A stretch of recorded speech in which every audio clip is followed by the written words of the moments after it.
It's a beautiful morning out here this morning, and I just wanted to enjoy this golden hour with y'all and show you what's going on in my gardens. So I got a little update up here. I moved my wild blue indigo over here, and I got a couple more Bradberry's bee balms in there.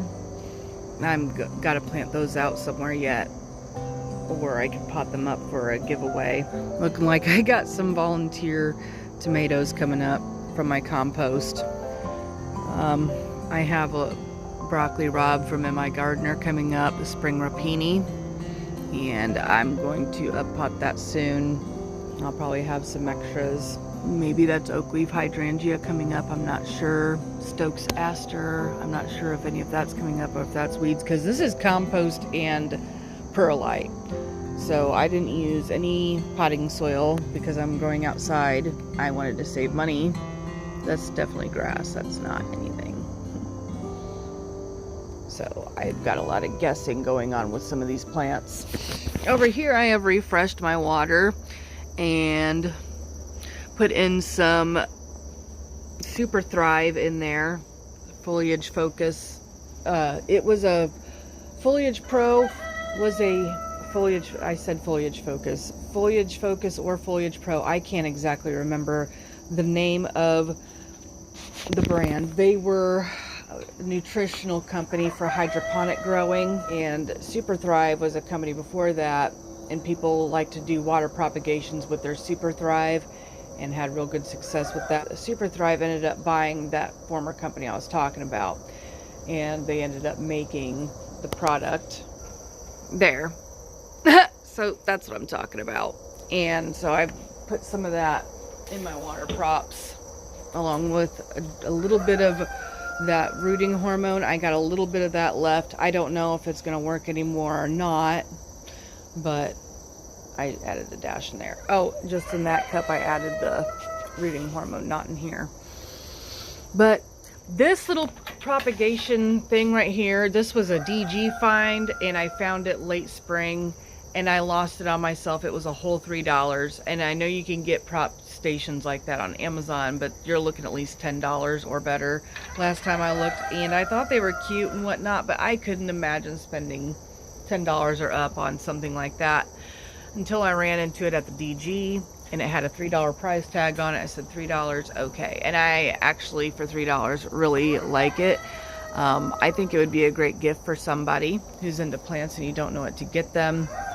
Go ahead and spend that $10 or up for a gift on someone. It'll be a great little gift. Here, after a bit, I am going to slice open this Kentucky beefsteak tomato for you and taste it for you and show you the inside contents of this tomato, because it is like a big, super big paste tomato, basically. It's really cool. I'm finally getting some new leaf exposure on my Aglaonema Pink Princess, and a lot of my Hoya are taking off. 1, 2, 3, 4, 5, 6. This is Discidia, but it's close. 7 and 8. So all of these Hoya are doing super fantastic. I got a couple more Hoya that are, you know, they're growing. They're just not really showing the progress as these others are. Oh, and there's 8. So Caudadas also. Oh, that leaf's gonna die. That's okay. Okay. All right. I did save seeds from a canary melon, and I had seeds saved from Hammy and a Tuscan melon too, and I had them on the back deck, and something happened and all those seeds scattered, so I don't have those anymore. But this is a canary melon. I'm wanting to just make like melon mixes, since I plant a bunch of different melons and plant whatever out there, you know, and just have all kinds of different melons going. I figured some other people might want that too, and make like surprise melon packets. Just put the seeds in the ground, man. Get your own little melon patch going. Then you can have melons popping up different times of the year. That's what my idea was. And then that's some of those monstrous Kentucky beefsteak that I've been saving seed from, and I'm going to save seed from that other one that I'm going to show you later. My rubber tree looks really, really sad. Okay, so it's been overwatered a couple times. So I took it out of the cash pot. That way those air vents down there could get some more air. I also saw a new product on Amazon. They got these vented tubes to go down in there to add air to your soil. And so I'm thinking like, maybe I could take a straw or a tube or something and make my own. I'm not trying to step on none of these babies because I put out some European pennyroyal and some Bradbury's bee balm out here. But I'm trying to get it back going again. I'm probably going to end up chopping and propping and leaving a stump, and then like water propping or soil propping the top part. Just because of the amount of stress I put it through. But on the other note, my Dutchman's pipe is growing great. Yeah, and I probably need to water this lemon tree today. Probably it's feeling a little dry. So over here, I started putting pots and whatnot for the upcoming fall plant swap, or if anybody wants to trade plants in the meantime, I'm down with that too. So there's more Bradbury's Monarda.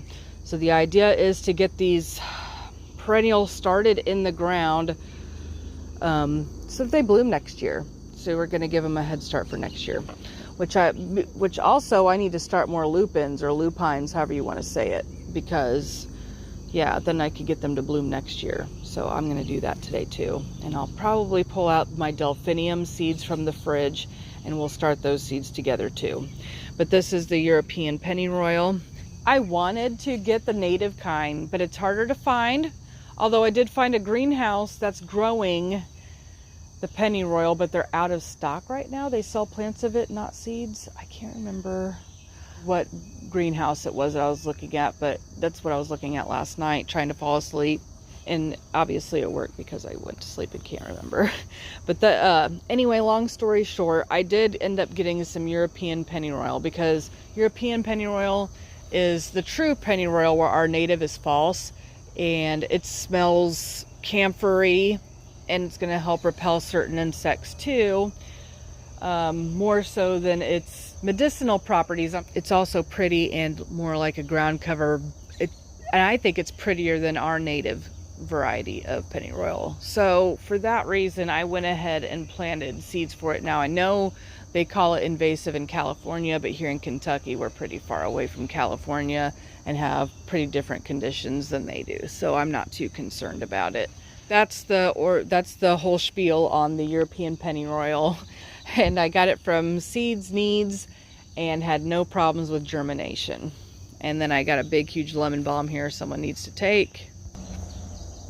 And down here, I'm going to confess something to you. I have used some brush tox to kill out some of this poison ivy, because I'm getting poison ivy left and right. And look at my arm. This is from me attacking this. I did not wear sleeves, but I wore nitrile gloves, boots, and jeans, and I did not spray it everywhere. I used it very tactfully. I wiped it on the plants that I wanted to, and I will make a video showing you exactly how I done it, since this has worked out so well for me. So I'm trying to take out this invasive Japanese honeysuckle along with the poison ivy. I don't care about the Virginia creeper right now, but then you can see I also have briar vines in here too, which put out really pretty leaves. I like the foliage a lot, and I like their growth pattern, but they're briars and I don't like to be thorned. So there's that. So yeah, I'll have to make a video for you guys showing you how I done this. Well, this leaf, this part of the crepe myrtle's putting out pink, and up here it bloomed white this year, so I don't know what's going on with that crepe myrtle. But here, down here, some more poison ivy vines that I'm killing, and some of those shrubby trees. So the brush tox is doing a really good job with that. So again, I am not spraying it everywhere. I'm using it tactfully. So don't just go spraying it everywhere, because it works. And I finally have some French marigolds starting to bloom, and some of this vetch that I don't want to grow up here. In my Husker red penstemon, that one's getting really pretty. The foliage, I love the coloration on it. Gaillardia is looking good. This definitely is a dwarf sunflower. Just look, it's starting to get a head on it. Which that's cool. I guess I got random sunflowers growing in here. And this Bonnie's Monarda is finally starting to settle in and get acquainted with the area, and looking real good. Funny story, I was down here checking the mail last night after I got home from work, and I leaned back in my seat and I felt a sting. It was a honeybee that stung me. I thought it was going to be a wasp, and I looked and it was a honeybee, so that's going to be my first time being stung by a honeybee. And we just met at the wrong place at the wrong time. But this is probably my favorite plant, outside plant this summer. Next up is going to be my tall Joe Pye weed by the pond, but I am absolutely in love with this Agastache here, and I really want more Agastache. And I love how tall and commanding this is, and this can get upwards of 6 feet tall, so I would love for it to be super commanding, and maybe making a commanding fence line right here. That would be super cool. But yeah, could you imagine drifts of this and how many bees would come over? That's crazy. Down here, I wanted to show y'all my progress too. I've been pulling out a lot of giant ragweed, pokeweed babies, and trying to crush over pokeweed trees. But yeah, pokeweed's probably gonna have to be something else I take brush talks to, because they get super long roots and get pretty tricky to take out. So that might have to be a thing I do too. But yeah, look at the progress.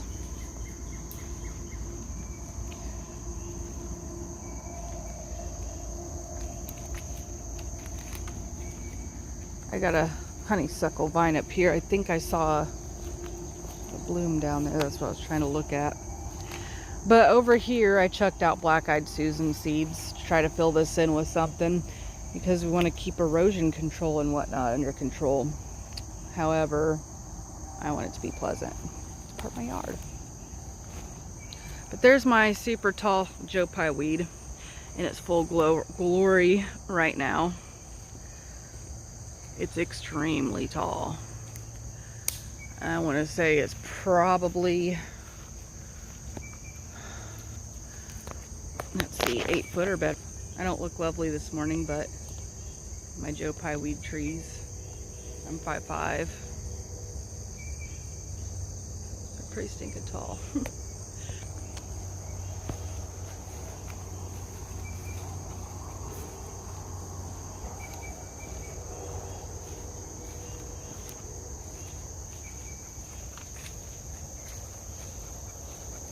So yeah, I mean, maybe I could plant some more lupins in here. That would be real pretty and cool too. In other places of the yard. I'm not sure where I'm going to plant stuff yet, but I am going to grow it, and then I'll decide later. That I do know. These look like Crenshaw melons. They could be Juwan Canary too, but I'm thinking they're Crenshaw because I think I made sure I put those down. I'm not sure if I still had canary melon seeds left, but these slipped off, so they're ready. But there's more coming ready down there, and I got watermelons down there, and I'm not sure what's growing close to the corn down there, but I did put more mineral oil out this morning down the silks. I'll still have more ears of corn coming later that I'll have to put some mineral oil on. The pennyroyal, excuse me, cowpeas are not germinating, but my cowpeas, my heirloom ones, they're starting to germinate down there. So I got a good chance for a harvest later on this year. Just next year I'll start them a few weeks out from putting the corn down instead.